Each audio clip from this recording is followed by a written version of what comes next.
Mga kabunyog, mga kababayan, welcome sa isang namang episode ng Talakayan natin dito po sa aking bagong social media platforms, Torny Enzo Bunyog. Kung hindi pa po kayo nakasubscribe dito sa aking bagong YouTube channel na Attorney Enzo Bunyog, subscribe na po kayo. Kung hindi pa po kayo nakafollow, may isa pa po akong social media platform sa Facebook or Meta, yung Informador. Kung hindi pa po kayo nakafollow sa Informador, Meta page, follow na po kayo. Mga kabunyog, ang maganda dito sa aking mga platforms na 'to, mahaba-haba ang talakayan ko dito kasi hindi lang isang topic dini-discuss ko. Tulad ngayon, pag-uusapan natin itong si Gadon. Talagang tinawag na buba si Sara. Buba daw si Sara Duterte. Sigurado galit na naman mga DDS dito kay Gadon. Isa pa, may congressman ang apelyido Momo. Oh, si Congressman Momo may kaso. Ano ba 'to? Ano ba 'tong kaso na 'to? At sino ba 'tong si Momo? Hmm? Last na topic natin, may bagong ICC Assistant to Counsel, si Attorney Ross Togade. Yan.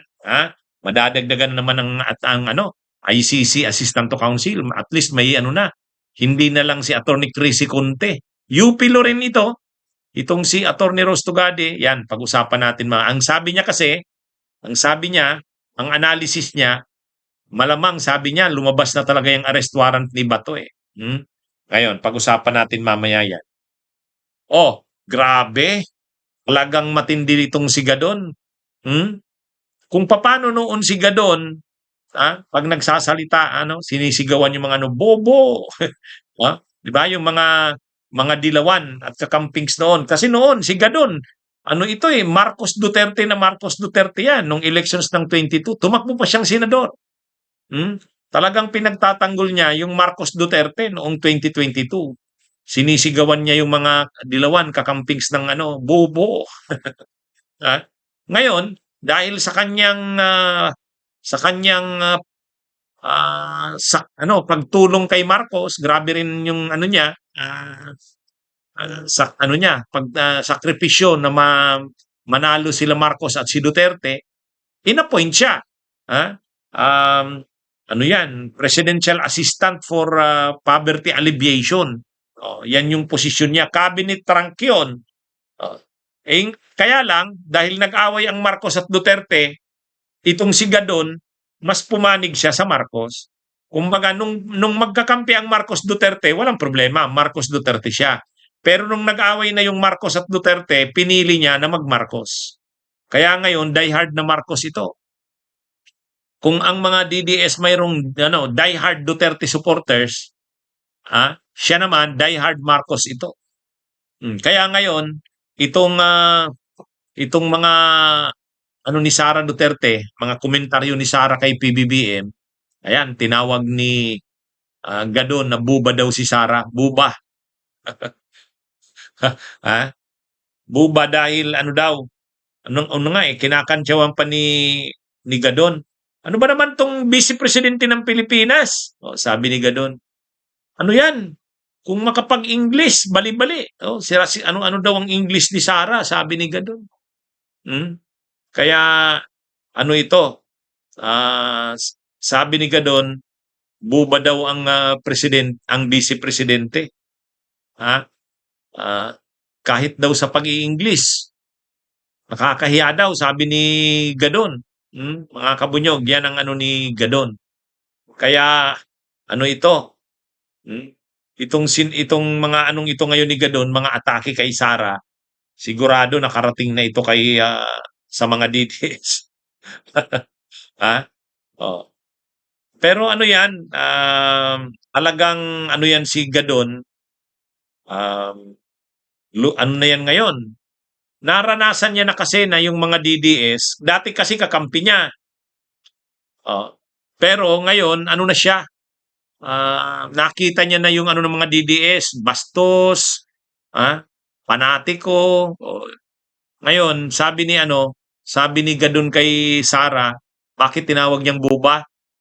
Sabi niya, buba, you cannot even speak straight English. Ano naman talaga si Sara? Hindi talaga fluent sa English, hindi masyadong magaling sa English. Kaya yun, inaatake ni Gadon ngayon si Sara, ni hindi raw makapagsalita ng straight na English. Ah, oh, dapat na daw itong mag-resign na daw itong si Sara. Sabi ni Gadon, dapat lang na mag-resign ka dahil wala ka namang alam. Napakababaw ng utak mo. Isa kang buba, saksakan ka ng buba, hindi ka marunong magsalita. Matindi na naman tong si Gadon. Sabi niya, lahat na lang gusto mo basahin. Walang laman yung ulo mo. You cannot even speak straight English. You cannot expound your thoughts. Paano na yan? Wala ka man lamang statesmanship on anything. Ha? Kumbaga ang inaano dito mga kabunyog ni Gadon, si Sara vice presidente. Nag-aambisyon pa daw maging presidente. Ang problema, ah, si Sara kapag nagsasalita, nagpapaliwanag, sumasagot sa mga tanong, parang hindi vice presidente. Sabi ni Gadon, ah, ano ka, dapat sa'yo, mag-resign ka na lang kasi buba daw si Sara eh. Ah, panay ang mga statements daw binabasa, hindi tapos kung may mga press briefings, press interview, daw, napaka ano, napakahina daw ni Sara magsalita at sumagot sa mga tanong. O, kaya sabi ni Gadon, ah, wag ka na mahina daw ang ulo ni Sara. Kahit daw kapag nagpapaliwanag ito, ah, hindi daw maintindihan ang mga pinagsasabi. Ah, talagang lalo na pag pag nag-eleksyon na sa 2028, sigurado kakampanya talaga ito. Ito pa namang si Gadon, nakilala yan na nakilala yan na grabe kung makakomentaryo. O yan. Ang magiging niya ngayon, ang kanyang mga komentaryo ay kay Sara ngayon nakafocus. Lalo pa kasi, nung si Sara ay grabe yung mga sinasabi tungkol kay kay Lisa Araneta, kay PBBM, ay siyempre si Gadon, loyalista yan ni Lisa Araneta. Yan yata yung tumulong na ma-appoint siya. Ah? At saka yan, tinatanaw talaga ng malaking utang na loob ni Gadon yan. In-appoint siya sa gabinete. Hmm? Kaya ipaglalaban talaga yan ni Gadon ang administrasyon. Lalo na ngayon na sila Sara Duterte, kung ano-anong mga ginagawa at pinagsasabi tungkol kay PBBM, saka kay Lisa Araneta. Oh.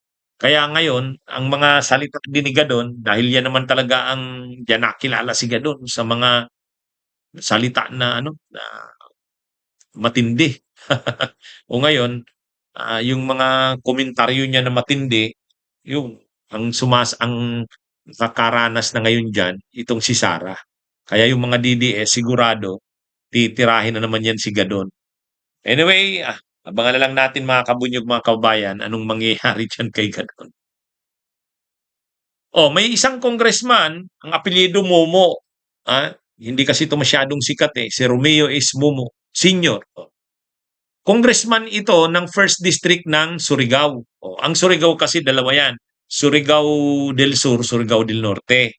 Ang Surigao del Norte, yan yung Surigao City, Siargao. Pagdating ng Surigao del Norte, yung mga Surigao City, Siargao na yan, ang mga politiko diyan, sila barber, saka sila matugas. Yan yung naglalaban diyan.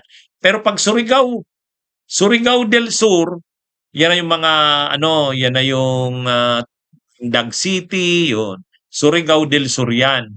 Ngayon, ang kilalang mga politiko diyan pag sinabi mong Surigao del Sur ay yung mga dati Pitsay, tapos sila Johnny Pimentel. Yan talaga yung malalakas na mga politiko diyan pag sinabi mong Surigao del Sur. Kasi sila Barbers at saka sila Matugas, magkalaban yan doon naman sa Surigao del Norte. Sa Surigao del Sur, yung mga Tandag, yung mga ganyan, yan? Dati, Pichay. Si Prospero Pichay. Yung ni GMA. Yan yun, noon. Tapos si Johnny Pimentel. Si Johnny Pimentel yung nasa Quadcom. Yung puti na ang buhok. Yon? Surigao del Norte din yon. Ay Surigao del Sur. Pero may lumitaw na bagong politiko ng Surigao del Sur.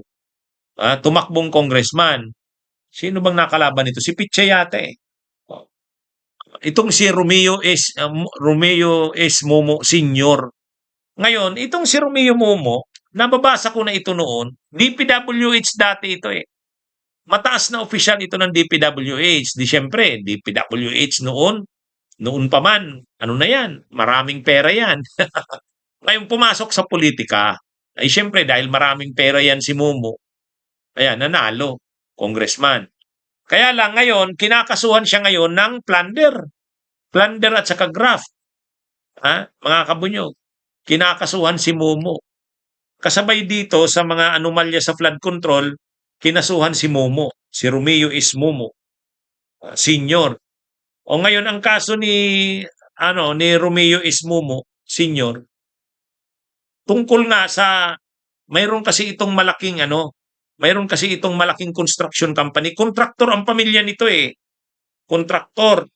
O ngayon, kinakasuhan si Momo kasi ang tingin sa kanya, itong si Momo, ginagamit yung kanyang pagiging congressman, conflict of interest kumbaga, kasi yung kanyang pamilya ay malaking kontraktor, mayroon silang yung kanyang asawa, yung kanyang pamilya, nangungontrata. Tinatawag nga yan natin kontraktor. Kongresistang kontraktor. O yan. So ngayon, kinasuhan si Momo. Ang problema dito, si Momo ay vice chairperson ito ng House Committee on Appropriations. Siya ang vice chairperson ng House Appropriations Committee ni Swansing, ni Mika Swansing. Ngayon, dapat sana nandun ito si Momo sa BICAM. Kasi siya yung kumbaga alam niya yung mga pasikot-sikot ng DPWH, mga projects niyan. Kasi dati siyang DPWH na naging kongresista. Kaya lang dahil kinasuhan siya ng plunder at graft, kababayan niya rin, sa kasimbahan, civil society, kinasuhan siya. Ngayon, pinapanawagan ng grupo na yon ng mga nag-file ng kaso sa kanya ng plunder at graft na wag siyang umattend sa BICAM. Kasi nga, kontraktor ka, kongresista ka, tapos aattend ka dun sa BICAM, poprotektahan mo doon yung yung mga proyekto ng yung kumpanya ng construction ng kanilang pamilya. Kaya nga conflict of interest. Ngayon, nadala naman sa pressure itong si Momo, nag-resign. Hindi na siya umupo bilang vice chairman ng House Appropriations Committee. Hindi na siya umattend doon sa BICAM. Patuloy pa yung BICAM hanggang ngayon, wala diyan si Momo. Kasi nga, nalagay siya sa kontrobersya eh. Nalagay siya sa kontrobersya. Pero, ano talaga kasi ito eh, noon pa man, ano na yan, kasi dati kang DPWH, tapos nag-congressman ka. Di alam na alam niya yung pasikot-sikot niyan ng mga pondo ng gobyerno. At saka, grabe daw ang pondong hawak nito ni Momo, kaya lumaki ng lumaki yung kanyang construction company. At ngayon nga, mayroon itong 1.4 billion na halaga ng proyekto yung construction company ng pamilya niya. Kaya siya ngayon ini-issuehan at kinasuhan ng plunder. Plunder. Kasi ginamit niya umano yung kanyang impluwensya bilang congressman. Lalo pa, siya ang vice chairman ng House Appropriations Committee chair. Kaya ito. Anyway, so abangan natin kung anong mangyari. Pero isa ito sa mga pinag-iinitan na congressman kasi kontraktor nga ito, si Romeo S. Momo Sr. Okay, so ito mga kabunyog, mga kababayan, itong may bagong ICC, Assistant to Counsel, si Attorney Ross Tugade. Yan, bata pa ito. Galing ito sa UP College of Law, itong si Attorney Ross Tugade. Ngayon, sabi ni Attorney Ross Tugade, sa tingin niya daw, nung tinanong siya ng media, anong masasabi niya doon sa inanunsyo ni Boying Rimulya, ni Ombudsman, na may arrest warrant na si Bato. Sabi ni Attorney Ross Tugade, expert yan sa ICC kasi nabigyan nga siya ng na-accredit siya bilang assistant to counsel sa ICC, pwede siya mag-practice doon. Bihira yan, mahirap yan sa aming mga abogado na ma-issue, maano ka, ma-accredit ka bilang ah, assistant to counsel sa ICC. Iilan lang ng mga abogado nakaka-practice sa ICC. Mag-a-apply ka, mahirap pumasa. Oo. Pero yun na nga, may bago na naman tayong ICC Assistant to Counsel na na makakatulong ito para sa lalo na siya, sabi ni Attorney Tugadi, ang advocacy niya daw para daw sa mga biktima at sa mga testigo ng dito sa kaso nila Duterte. Kaya ito, magaling, magaling. Napanood ko yung interview. Nagpi-PhD pala siya sa law. Mm. Kaya ito mga kabunyog, mga kababayan, sa Australia yata ito nagpi-PhD. Magaling. Umuwi lang daw siya sa Pilipinas, maiksi lang na panahon. Pero sabi niya, tutulong siya sa mga biktima ng war on drugs. Gagamitin niya yung kanyang pagiging ICC Assistant to Counsel para makatulong sa mga biktima. Actually, dati na silang nagtutulungan ni Attorney Chrissy Conte, pareho sila UP Law. Kaya ito mga kabunyog, maganda naman at mayroong nadagdag na abogado na accredited na sa ICC na mag-practice. Ito ngang si Attorney Ross Tugade. Human rights lawyer din, kaya hmm, makakatulong ng malaki ito. Kasi pag gumulong na yung trial ng kaso ni Duterte, kailangan marami ng lawyers ang mag-a-assist dyan sa mga biktima at sa mga testigo. Ang problema, hindi naman lahat makakapag-practice ka. Kahit abogado ka, pag hindi ka accredited ng ICC na mag-practice doon, hindi ka pwedeng mag-practice doon, mag-appear doon. Kaya magaling ang niya, ang stand niya, ang analysis niya. Sabi niya, sa tingin niya, sa tingin niya, yun ng ICC yung fitness ni Duterte, didesisyon na yan. At sa tingin niya naman, sasabihin ng korte na fit na mag-stand sa trial si Duterte. Sabi niya rin, yung tungkol sa issue ng ni Bato, arrest warrant, naniniwala si ICC Assistant to Counsel Ross Tugadi, nakalabas na yan, sabi niya, nailabas na yan, kaya lang hindi pa ina-announce. Kasi ngayon may bagong policy nga ang ICC, kahit may arrest warrant na, hindi pinapaalam. Hindi pinapaalam. Para una, maaresto yung inisyuhan ng arrest warrant. Kasi kung alam niya na, makakapaghanda siya, makakatakas siya, o mahihirapan na maaresto. Pero kung medyo may element ng sorpresa,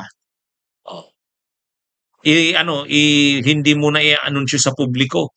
Ang makakaalam lang muna na mayroon ng arrest warrant, yung mga involved sa pag-i-implement ng arrest warrant, yung mga law enforcement authorities or agencies natin. Yan yun.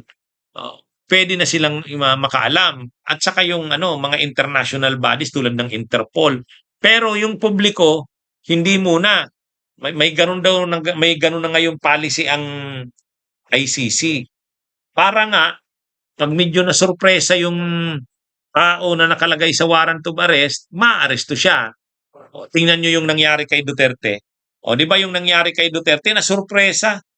May tunog-tunog na si Duterte na may arrest warrant na nga. Pero ang iniisip nila, pupuntahan sila sa Davao, sa residensya niya, isi-serve yung arrest warrant. Pagka ganun, alam niya na ang gagawin niya. Ang problema, hindi ganun ang ginawa eh.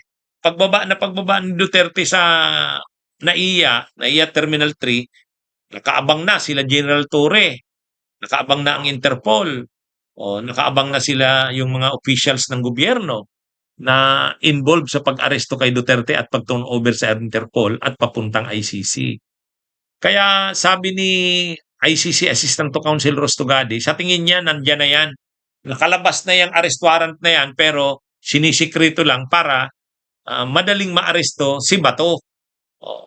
Kaya daw yon, sabi ni Attorney Ross Tugadi, siya ang paniwala niya, malakas ang kutob niya, nakalabas na yan. Hindi pa lang pinapublic, kumbaga redacted pa. Pero sa tingin niya, alam na yan, kalabas na yan, at mayroon ng mga ahensyang nakakaalam yan. Sinisikreto lang para nga, pag inanunsyo na yung arrest warrant, mabigla si Bato. kaysa sa ano, ilalabas na yang ano na yan, ICC arrest warrant, lalong magtatago si Bato niyan. Oh. Kaya ayon kay ICC Assistant to Counsel Rostogadi, siya naniniwala ano na yan. Nakalabas na yan, mayroon na talaga yung arrest warrant. Oh. So hindi na lang hindi na lang sila Trillanes, sila Chrissy Conte, hindi na rin lang si Roque. Pati nga si Roque nagsabi na may ICC. Ito si Attorney Rostogadi. At least ito, para sa mga biktima ito, itong bagong ICC Assistant to Counsel. Okay, mga kabunyog, mga kababayan, magandang araw sa inyong lahat. Mabuhay po tayo.